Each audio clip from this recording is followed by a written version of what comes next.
జీతం పడింది కానీ ఏమైపోయింది? అబ్బా, జీతం పడిందిరా.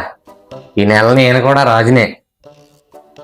ముందెళ్ళి మంచి బట్టలు కొనుక్కోవాలి, రెస్టారెంట్కి వెళ్ళి భోంచేయాలి, ఫ్రెండ్స్ అందరినీ తీసుకుని బయటికి వెళ్ళాలి, పార్టీ ఇవ్వాలి.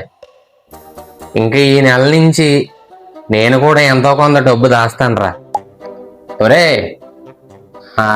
అన్నట్టు జీతం పడింది కదా? అవునరా, పడింది. ఎందుకు ఇప్పుడు? ఎందుకేంట్రా?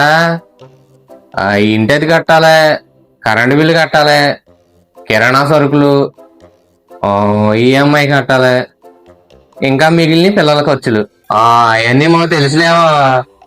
ఇవన్నీ కట్టేసాక ఇంక నా అకౌంట్లో ఎంత ఉందో చూస్తున్నాగు. నీ జీతం అయిపోయి చాలాసేపు అయింది కానీ బ్యాలెన్స్ చూడకు, గొక్కెట్టుకుని ఎడుతావు ఎదవా. మిడిల్ క్లాస్ వాడికి జీతం రావడం పెద్ద విషయం కాదు, జీతం వచ్చే వరకు అప్పు చేయకుండా ఉండడమే పెద్ద విజయం.